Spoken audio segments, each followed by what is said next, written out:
Good morning, everybody. Hope you're doing absolutely amazing. Welcome to today's daily market commentary live session. Hope you guys are doing great. Do me a favor, let me know if you can hear my voice, see my screen. Had to do a real quick setup this morning as we are kicking off our morning like we do each and every day, looking for breakout trades, reversals, all that fun stuff. Let me shrink this down. Beautiful. Shrink down my face because nobody wants to see that. And let's get rolling this morning. So yesterday we had a I'd say it was a pretty good day overall, based on some of our live sessions that we had yesterday. This morning we're up 28 points in the S&P. So being up 28 points in the S&P, you'd normally, hey, it's going to be a great big bullish day. But when I look at this shape, you know, look at we've got a pullback and a rally up, a pullback and a rally back up, this is the bear rally short setup. That's the name of this setup, is the bear rally short. And the bear rally short is typically going to be a very, very good trading setup when you are looking for reversals to kind of roll over. So the other day we talked about the fact that we could have a little bit of bullish momentum if we get above this 34.87. Well, now that number is actually a bit lower. The reason that number is a bit lower is because we put in a new swing high. So in order for that market to show me some strength, it's going to have to get above 34.50, somewhere in that range. So above 34.50. And we were looking at two areas of supply yesterday before price would get there. So before price would get there, we were looking that price would have to get through those two areas of supply. So Dennis, I do see that. I see that there's a possibility that it could stabilize for a bit of a rally today. And that we could see price moving up out of this region. And if price continues to move up, then I think that we could see that rally. And this is really, you know, on a grand scheme of things, a fairly nice, healthy pullback. Now, I will tell you, I expected yesterday to be a bit more bullish when I looked at this on Monday night, but because we never got above that high, it never really got there. Because on the grand scheme of things, this is just a really nice bullish pullback. Well, good afternoon, Mr. Nick. Welcome. Glad you could join us today, brother. And so I'm gonna stay bearish until the market tells me not to. And on a 4-hour trend, it would be a higher swing high and a higher swing low. Just like when the markets are going up, I stay bullish until the market tells us not to. Right? I think that one of the mistakes that we make as traders is we try to overthink the thing. And we try to say, well, the market's gone up too far too fast, so I'm ready to go bearish. Well, that's a mistake. The same mistake is made when you say, well, the market's gone down too far too fast, so I'm ready to go bullish. Just let the dang thing tell you what to do without trying to fight it, right? You dig that supply around 35.60. Yeah, I think that's a really good supply level. But remember, by the time, you know, Dennis, if you think about it, by the time we get up to that 35.60 supply area, what's our trend direction going to be, right? By the time we get up to that 35.60 supply level, we will have a new swing high and a higher swing low. So our trend will have changed direction. And while I still agree that that'll be a good level, I think at that point it'll switch to a confirmation level for me for a potential entry. So for today, what I'm looking at is that we've leveled off, we rallied up, right? I mean, we at the Globex session yesterday, we gapped down and we've traded up from the entire Globex session. We are, in my mind, sitting at what could be a decent little breakout area if you want to go for a short-term day trade up to about 3,400. We could get a decent move out of here. And I wouldn't be surprised, you know, in the midst of fairly large down days, you typically get a few snapback rally days. This could be a decent snapback rally day where we see a pretty good move. I mean, we're already up 30 points in the S&P. You know, we get another 30 points, which would bring us up to this 3,400. Now all of a sudden you're looking at a pretty strong bullish day that everybody's going to be happy about, right? Joe says we're already in the 4-hour supply.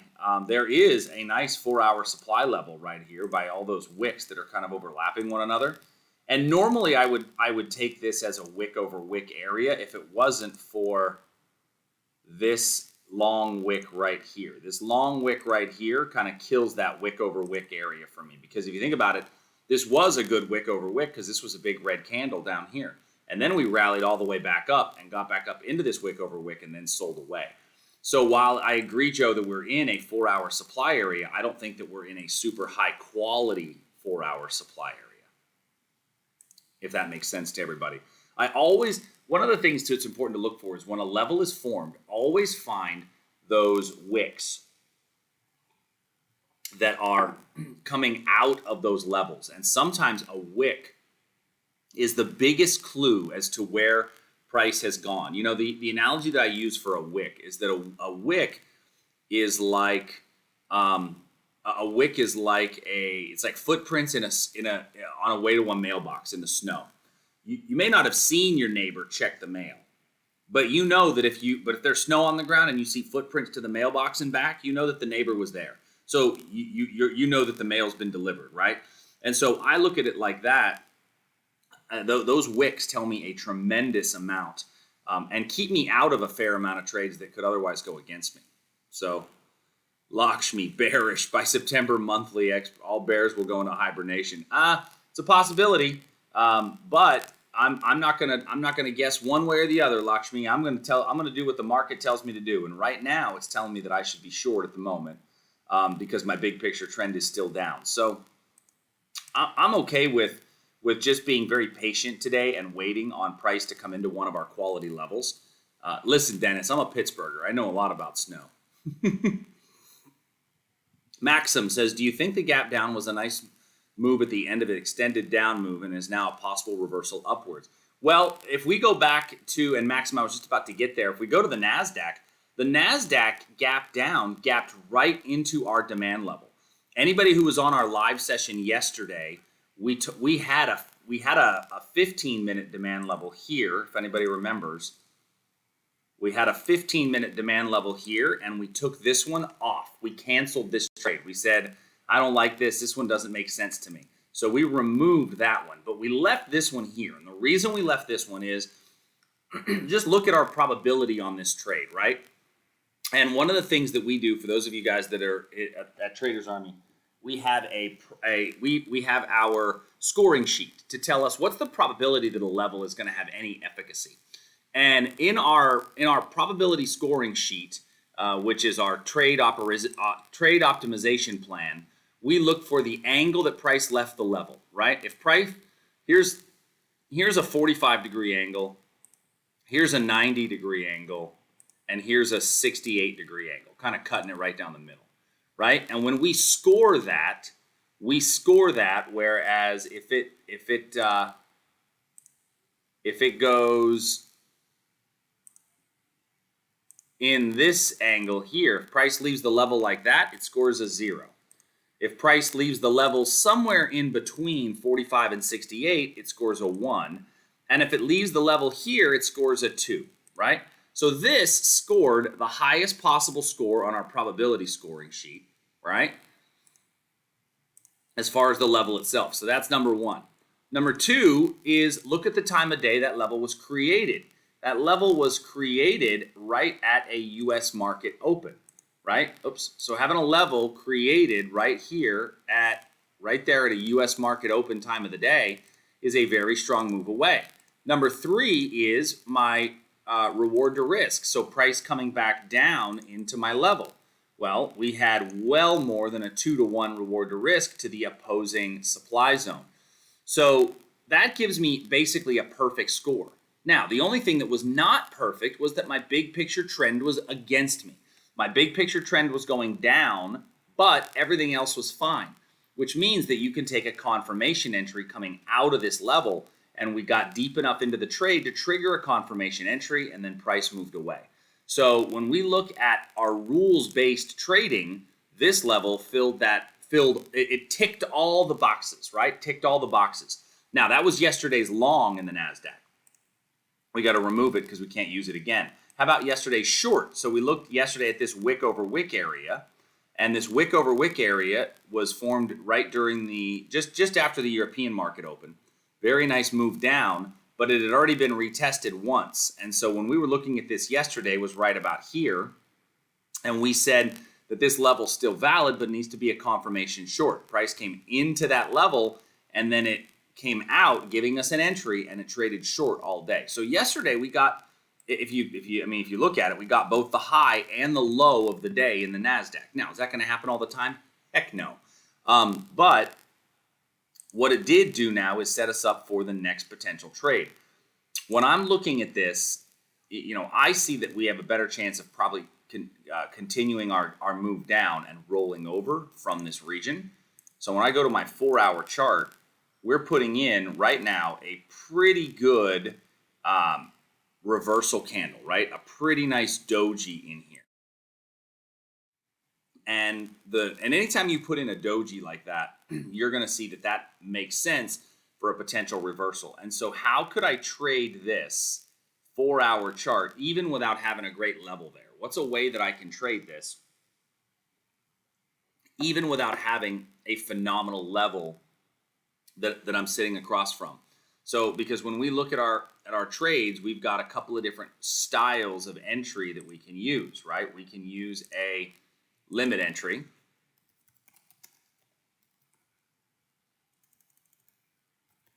Very good. We can use a confirmation entry. Or we can use a candle to candle style of trade. And that's the way that I would do them in order of highest to least probability. And when I've got the best probabilities, I'm certainly going to want to take limit entries. When my probabilities are a bit lower, I'll go confirmation entries. When I don't even really have a level, but it just looks like price should come down, I go candle to candle. And you could do a 4-hour candle to candle setup on here. And essentially what that would mean is that I would just be getting short. Now, we have to wait for this candle to print. This candle is not going to be printed for another 48 minutes. Once this candle has printed, we could then get short below that candle's low with our stop just above that candle's high.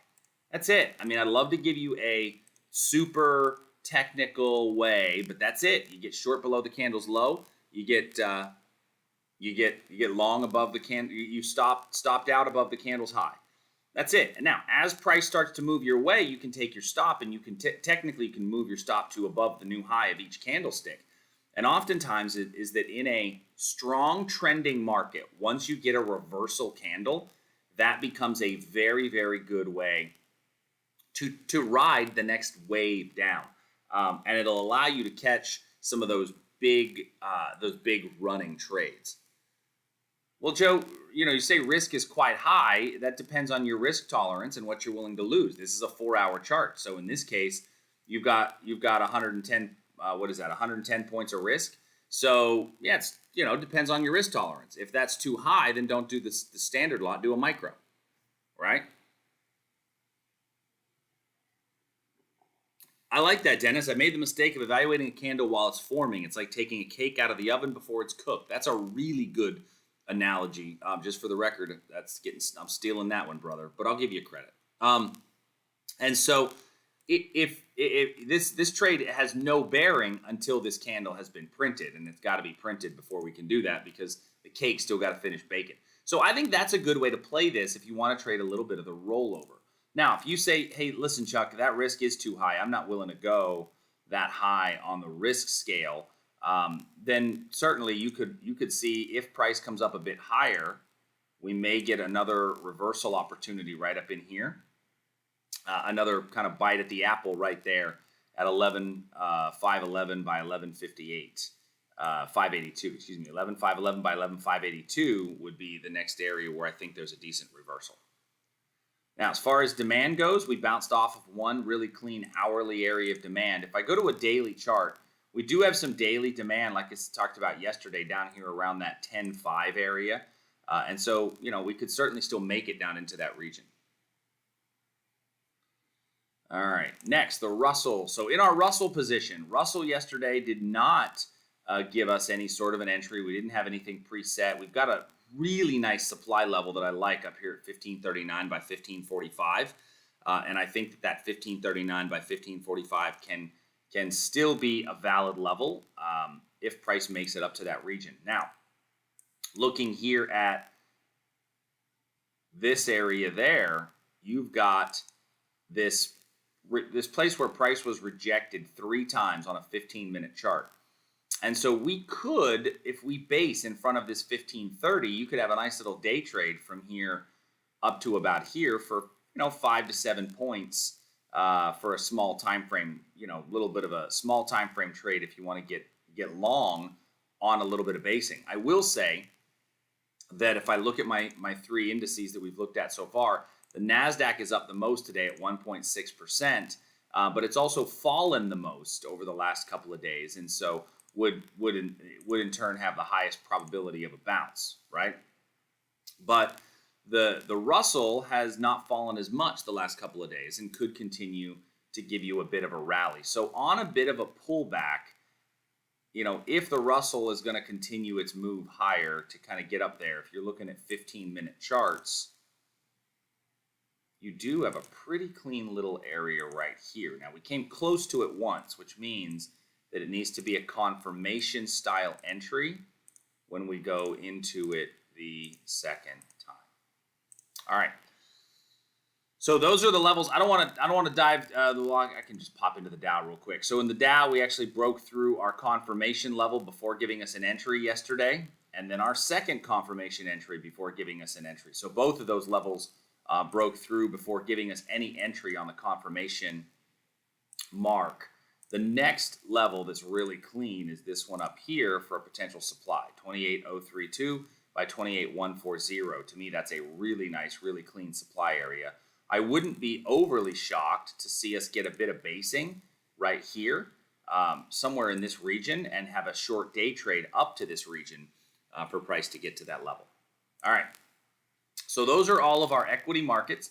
I'm going to share the equities grid with you. For those of you that are unfamiliar, I like to put this out there and kind of share it with you guys so that you have a copy of the equities grid. All right, so before I move off of equities and move over into commodities, what questions do you have for me today on equities?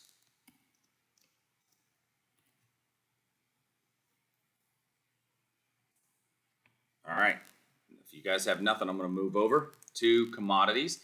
Not going to cover, yeah, that level is right around yesterday's pick close, Liz, absolutely, which is always a good time. Let's see, what about the demand at 11,141 in the NQ?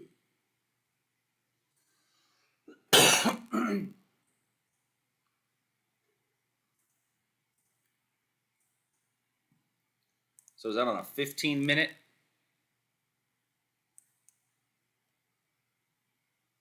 You talking this one right here? Yeah, I mean that's a fairly clean level and a fairly clean zone that I think we could see a bit of a reversal onto that area. It's a good time of the day. Just know that it is a that level, once again, we're still kind of going against the big picture trend. My bigger fear with that would be that if we get lower than this red candle's low, then we've got chance for price to continue to kind of fall through, because think about our impulse and corrective moves. So I'm okay if you take that, but if you wanted to take that, in my mind, you've got to take that as a confirmation entry. So I'll leave that on the charts. Yeah, there's a bit of basing in front of that level. I'll leave it on the charts because I think it can be okay, but I'm going to leave it on the charts as a confirmation entry. So switch this to purple. Remember, purple is 15-minute, and then a dashed line is a confirmation entry as opposed to a limit entry. All right. Yes, and Dennis, thanks for everybody. Remember that equities will be rolling over on Friday, so please make sure that you understand the risks of your positions. If you plan on holding one of those things, maybe move to the right contract. All right. Next, let's go to crude oil. So in crude yesterday, we had a line of potential breakdown. Unfortunately, we didn't get much basing in order to give us much of a breakdown here. And even if you did take that basing, that breakdown, you had 6 candle rule told you, hey, you should probably get out of this thing. we had a really nice trade from our last week's session. And so I think that if we continue this little bit of a breakdown from here, this already kind of continued down and we've rallied back up just a bit. But these two areas of supply are still up above me and they're still fairly clean. So this one here being a potential for a breakout to the upside for a day trade for price to make it up to here, I would definitely want to make sure I take this as a first primary target if price makes it up into that region. Now, if you take this breakout, technically your stop, the tightest your stop would be way below here. So looking at that, what does that tell me about my reward to risk in this setup? Right? I've got this much reward for this much risk. So yeah, it's about a 1-to-1. So if you wanted to take it, that's completely up to you based upon your risk tolerances. I am not a huge fan of that. Now, if you go to a 15-minute, that is our pivot, right, below the breakdown. If we get a little bit of, 1-to-1's pushing it. I agree, Dennis. I think if we get more basing right here, then on a 15-minute breakout, you could take your stop and move it to here. Then the trade would make sense, right? If we come up and we just get a few small 15-minute candles in here, candles that are of this size, that are small, that are right there in front of the level. All I need is 2. Then you can take your stop to this 37.34 area, and now I've got a decent reward to risk trade. So that's the only way that I can do this. I'm going to need a lot of tight basing right in here between, call it 37.55 and 37.64. We've got a base inside of that for a little bit. Now, if we break above there, I think you could have a retest opportunity. Yeah, it has been a bit correlated to the indexes, Murray, and it's actually turning over a little bit faster than the indices are right now. Liz, I think that makes a little bit more sense to wait for the breakout, see if that supply zone gets used up. On our 4-hour trend is definitely, it's a very strong downtrend in our 4-hour positioning. And where's our next quality 4-hour level of demand that's going to really stop price? Well, if you think about it, we've cut through all of these demand areas, and none of these were super duper phenomenal levels. But in reality, our next 4-hour really strong 4-hour demand level isn't until down here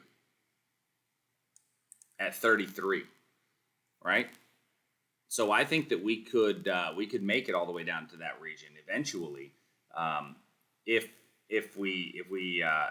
that momentum kind of carries forward, because this demand that we're hitting above here, we're kind of basing in front of that level, and that would be my next quality area of demand on the 4-hour chart. What about 36.52 on the 15-minute?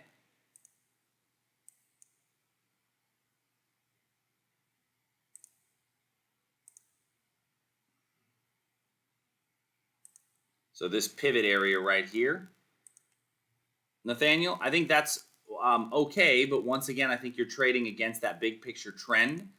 And so anytime we're trading against that big picture trend, I've got to be more of a confirmation style entry. In reality, I think that this has a better chance, especially if we make it down there, of cutting right through, because I'm going with the 4-hour as my big picture, right? So if you wanted to take that, then I'm certainly okay with it. It would just have to be a confirmation entry. Remember, you can always take those counter trend trades using confirmation entries, because you've got the lowest amount of of risk when you've waited for price to start to come up. Now, technically, you're taking, dollar amount, the same amount of risk essentially, but what you're doing is you're waiting for price to start to make its move, and you're shown that it's starting to make its move instead of trying to jump in front of a moving train. All right, gold. Now, gold, unfortunately, yesterday, our short did not work out. That wound up being a fairly small stop out on this position. That was about 7 points on this move. Price just, I'd love to say that it gave us a chance to get out of the trade without taking, nope. It just blew right through the damn level, darn level, sorry. Which sometimes that's going to happen, right? Sometimes we're gonna bust right through a level like a knife through butter. And that's what happened on that zone.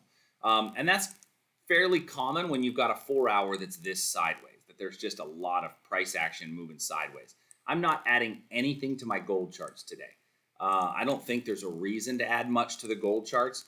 You know, we've got some 15-minute levels that could theoretically work up above us, but based upon yesterday's little stop out and the fact that we're in between our major areas of supply and demand, I think that it would be forcing a trade to try to jump into gold at this point.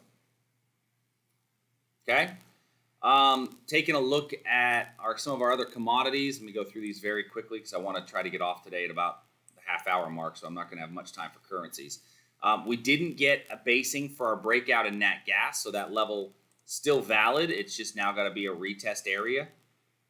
And so our retest area would probably be the best level would be this area right up in here, 247 at 2495 would be kind of the best level to look at in nat gas. Copper, we still have a breakout above here if price gets to that region, although this is actually typically a pretty bearish price signal. When I see this, that's usually a pretty bearish price signal after this move down. But our 4-hour trend, is telling us that we have an uptrend still, but are definitely showing a bit of slowdown, right? If I throw my momentum indicator on here, which I use MACD as my momentum indicator, we can see that even though I've got roughly the same swing highs in price, I've got lower swing highs in my momentum indicator, right? This swing high relates to this one, and this swing high down here relates to this one up here, so that momentum is slowing down.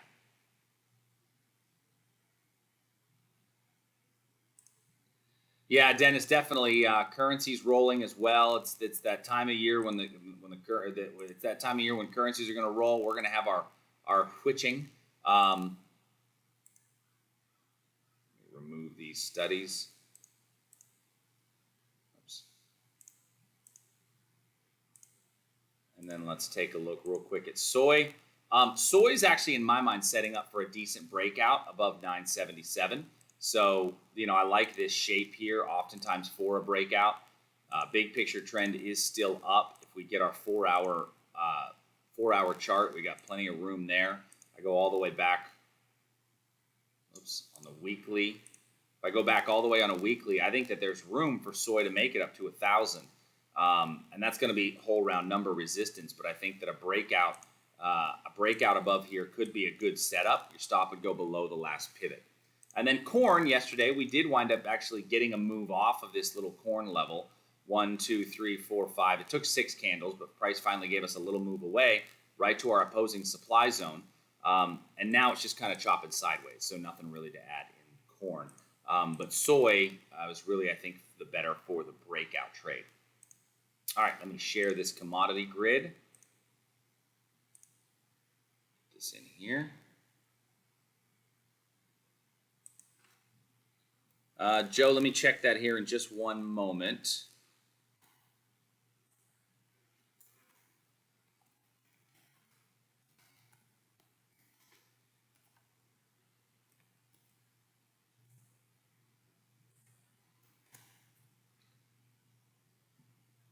All right. I'm multitasking here a bit, posting this to the trade feed as well. So question on copper, just below the 1-hour supply zone. So this one right here, Joe, you're talking about this level right here? Absolutely, we're just below that level, but that level's been hit a couple of times, which makes it a bit weaker, which is why that I wouldn't necessarily want to trade that. Because that level's been hit once, moved away, and it didn't move away with any resolve, right?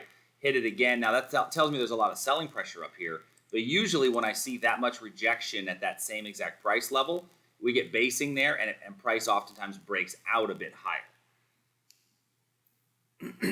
Whenever I see that many wicks hitting the same price level, that's price rejection, and we'll break out a bit higher. All right, bonds and currency markets. Now remember, we've got that currency rollover coming. Bond market, here was our supply level from yesterday. So hopefully if you're still in that supply level, you've gotten a nice little move away from that zone. We gapped up into it, and it's trading, counter to what the equity markets are doing. They've gone up since that gap. This one has come down since that gap. And so what I'm going to do is remove that level. We traded into it. We've got a nice move away. If you're still in it, take your stop, move it to break even at least, or take a little bit of profit off the table, as we're starting to come into some demand areas here that are opposing that entry. Or technically, your best opposing demand was the gap fill. So you should probably have taken a little off the table at that point. Next quality demand comes into play at about here, which is the London open time of day. And so with that being said, that could be a decent little reversal point, provided we don't get too much basing in front of that level. Inside of the Aussie, so in our Aussie position, we gapped down. We're rallying back up. We do have a 15-minute area of supply up above us. That 15-minute supply is a very small wick over wick. I mean, we're looking at, what is that, 5 ticks? I mean, that's a super tiny level. And so any basing in front of there is going to invalidate that level. It's a very small amount of risk. But my 4-hour trend is technically still down. And so that could be a good little entry with low risk that has a high possibility of reward if it comes back your way. When I think about what I would want to add to this as far as levels go for today, I can't see really anything that's jumping out at me. This area of demand is pretty clean, and maybe a decent area for a reversal. And definitely a good target area if you do get short up here. So that gives you a pretty big room to run on that Aussie. The Euro, we had a potential breakdown area here. We popped a little bit below there yesterday, but didn't get back above the pivot. And so technically 1, 2, 3, 4, 5, 6 candles later, it had gone nowhere, telling you, hey, this is probably going nowhere. You should probably get out. And we're still right back at that breakout point, 7777. That was the number we actually talked about yesterday. Made the joke about calling for a ride share. So I think that the better chance is that it still rolls over.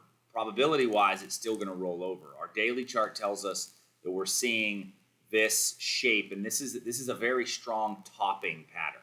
A very strong topping pattern is when you see a lot of price rejection near the top, and it's rounding itself out.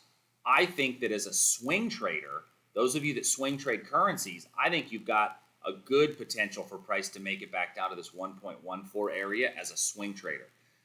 If you're trading the actual currency pair, then that number would be, you could just get short below maybe one of these areas, and in the actual currency pair, you're looking at 1.1455 as I think the eventual target. And here, oh boy, I'm willing to go long here, right? That's a really good area to potentially get long.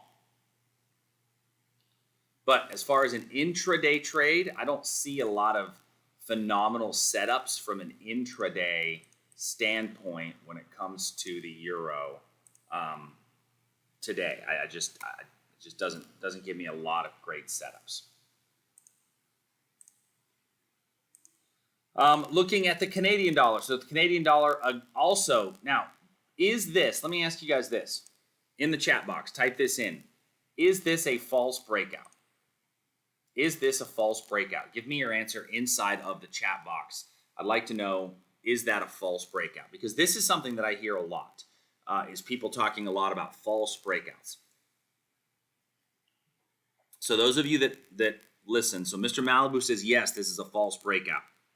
Let's see, and we get a couple more of you in there that are going to give me your answers. Type it in. Is this a false breakout? Maxim says yes. Okay. Because we broke out below our line here, and then price immediately came the other way. Tom says not a breakout. Joseph says yes. Sean, yes, yes. Olsey says no basing to begin with. So let me tell you, in our definition of a breakout, what's our definition of a breakout? Breakouts have to follow three key rules. Rule number 1 is I need 3 touches minimum. Rule number 2 is that I need to have room to roam, meaning I got to have room to roam to my opposing level. Rule number 3 is basing immediately, I can't spell, before the level. Can't type either. If I don't have those 3 things, I do not have a breakout. So something cannot be a false breakout if it's not a breakout to begin with. This is not a breakout, right? And that's, I think, where a lot of people, they look at breakouts and they say, oh, that's a false breakout. See why we don't take breakout trades? Because they've heard that from, from some academy of trading that like to throw breakouts under the bus, that don't have a system for trading breakouts. If you don't have a system for trading breakouts, then every breakout that doesn't work is going to look like a false breakout. This is not a false breakout because it's not a breakout trade, because it didn't give me the basing immediately before the level. So John, we looked at this on an hourly chart. So this is an hourly chart that we have in this case, right? We got our 3 touches on that hourly level. Sonia, have a great day. We got our 3 touches on the hourly level, so we were looking at this as an hourly breakout, and I did not get the prerequisite basing to make that breakout an actual trade. And so when we're looking at breakout trades, I cannot tell you enough how important the basing is when looking at those levels. Now, we're getting a little bit of a rally up to here.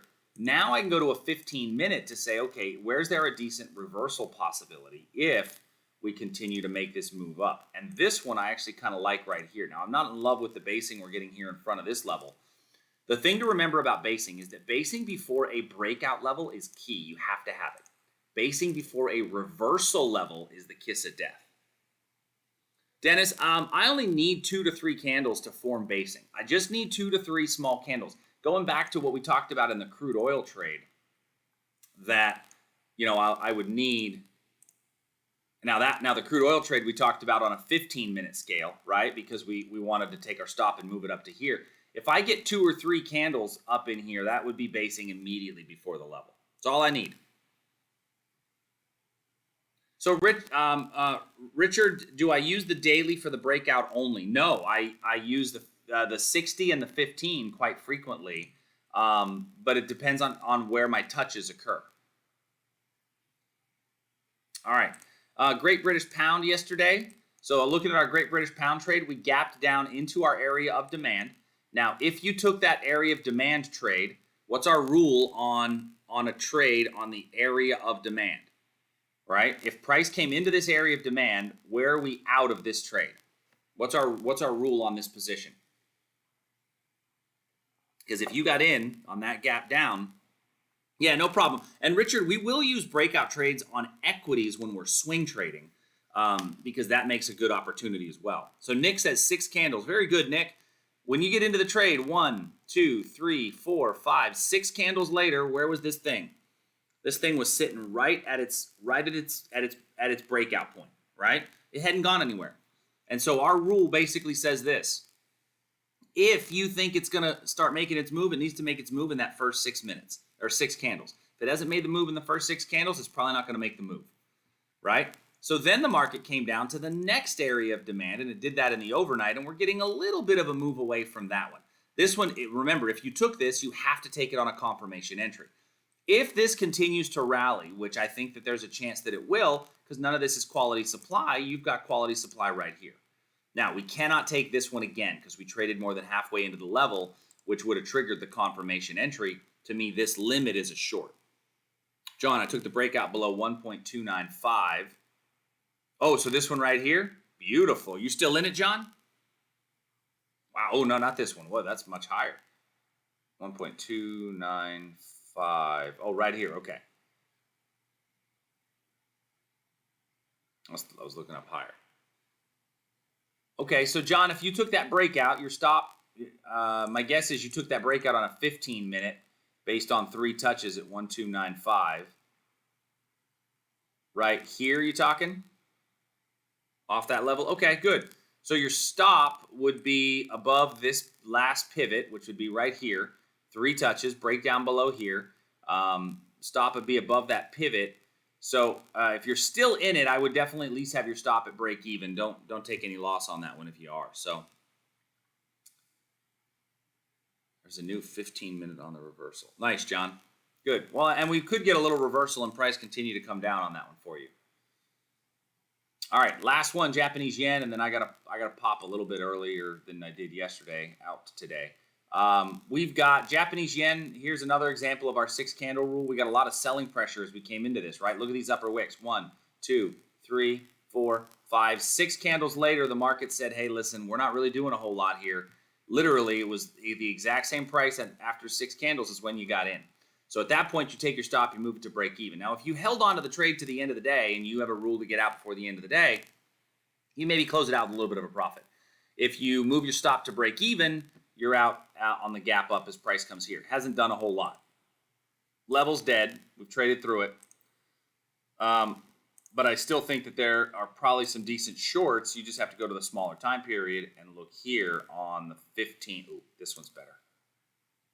On the 15-minute right there. All right, now I've got 98 of you on here. If I could ask all of you that are currently watching live, there's a little thumbs up button down below there. Do me a favor, click the little thumbs up button. Means a lot, helps a lot. The other day somebody gave me a bunch of thumbs down, so I think that it was a Russian bot. I don't believe anybody hates me that bad.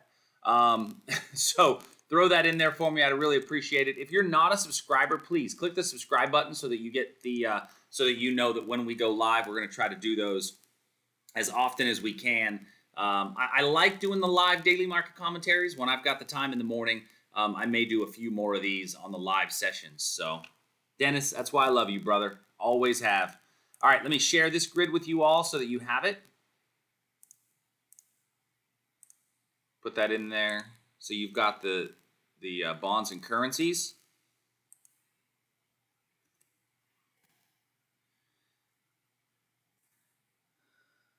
Put this in here.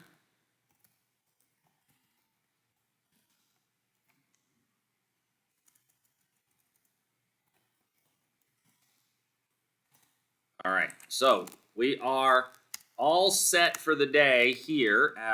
Tomorrow is our live trade room at Traders Army. So those of you guys that are members, please make sure.